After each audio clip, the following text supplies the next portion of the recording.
Welcome to Push to Pass podcast with JP Murray, a discussion about business, racing, sports, and life.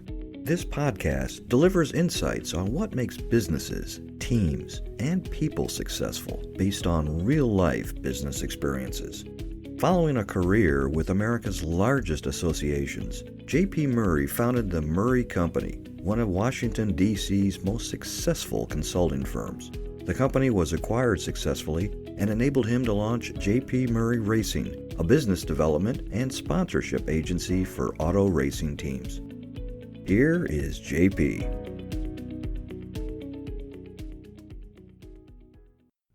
Hello there, it's JP. Welcome to episode 16 of the Push to Pass podcast. Fair warning, today's episode is chock full of sports analogies for you. And it's really kind of appropriate because I'm recording live within the shadows of the Indianapolis Motor Speedway, one of my favorite places on this planet. I'll be here the month of May with Juncos Hollinger Racing of the IndyCar Series. We're racing this week on the road course, practicing and qualifications for the 106th running of the Indianapolis 500, which is held Memorial Day weekend.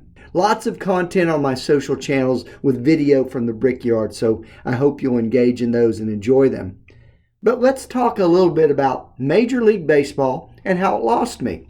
Let me be clear, I love baseball. I grew up playing it. I listened to it on the radio, late nights, hearing games from halfway across the country. Brought the sporting news every week to look at the stats. Every Sunday paper that ran all the hitting and pitching statistics for every player. But strategic or just tone-deaf tactics over the years have caused me to lose interest in the game that I love. I have not watched a single inning this year. And here's why. As other sports have become more accessible, baseball has done the opposite. First, you don't play. You've got a labor strike on opening day, and that's frankly a holiday in my view. So you weren't even there. Secondly, I can't even pull up a game on the radio or TV without paying for it. All sorts of paywall barriers, apps that you got to pay for, just no access. You got to update your package to get the most current games. It's just a big pain.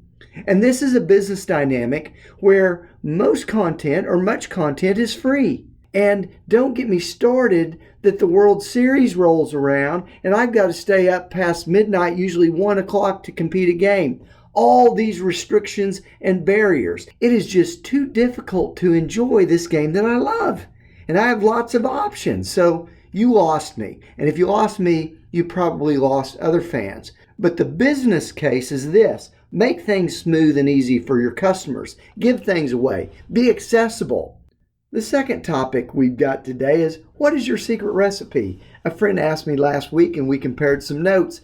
And these aren't really secrets. In fact, I think most people know what to do. Sometimes they just don't act and they don't do it. But everyone has a few things that work for them. And these are ingredients that have helped me. First, show up. How many people just don't post? Horse number 20 didn't post and they were a scratch for the Kentucky Derby. Rich Strike posted like in a day's notice. Historic victory, unbelievable underdog. Victory is possible just by posting. Second, I don't cold call prospects. I call if there's an indication of interest, opening an email or content or a referral. There's enough for everyone, so I'm not bitter when someone else gets the work or doesn't respond to a cold call. I've got an abundance mentality, but I just don't call willy-nilly people that have never showed interest in me. The third thing I want to talk about is follow-up. And that should be a secret part of your recipe. I can't believe people that don't follow through, but it happens all the time. And if you're not cold calling, you better be really good at follow-up and staying connected. The fourth thing, I put something good in my head every day, and it's usually early in the day before all the garbage comes. A Bible verse, a podcast that's positive, whatever works for you. So much toxic waste coming into my head. I want to put the good stuff in first. It's a simple recipe, and it works. The final thing I want to chat about today is the rear view mirror. Speaking of Indianapolis, if you go to the Speedway Museum, many of the cars that won that famous race are on display, and in some cases, there's substantial automotive innovations that happened to help that car win. Some of those things we even use today. One example of that is the Marmon Wasp. It's a famous car. It has the first ever rear view mirror. The benefit for the driver, Ray Haroon, was that he did not require a mechanic or spotter to sit in the vehicle with him to see other vehicles. As a result, the car was lighter, and when it was lighter, man, he smoked the field. So we have an opportunity to look in our rear view mirror and be better for it. While I am more of a front windshield type of person, the rear view mirror has purpose to check it. It's helpful to look back and learn and reframe what's next. Here are some things I would change if I looked in my rear view mirror. 1, much more patience during my professional career. I changed jobs literally for hundreds of dollars instead of waiting for the ball to come my way. You are on an individual timeline, not someone else's. Secondly, engage the resources of college or whatever position you are in and what you might have access to. Things like internships, student government, networks. I don't even know what I missed the 4 years because I wasn't paying attention and I didn't engage in all of those opportunities. The third thing, don't buy things you can't afford. I bought a car right out of college. Debt and restrictions, big mistake. Limited my options. All 3 of these reflections that I look back at now help change my thinking for the future.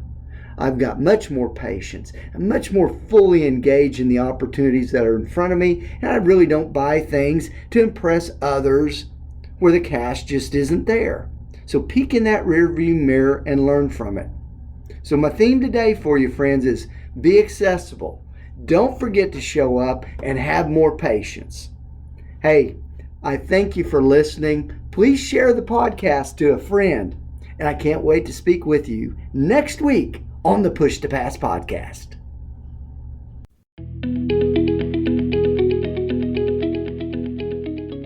Thank you for listening to the Push to Pass podcast with JP Murray, a discussion about business, racing, sports, and life. If you would like to sponsor Push to Pass, send an email to jp@jpmurray.com. Follow JP on Twitter, LinkedIn, Facebook, and YouTube. His website is jpmurray.com. Until next time, push yourself to pass the competition. Thanks for listening.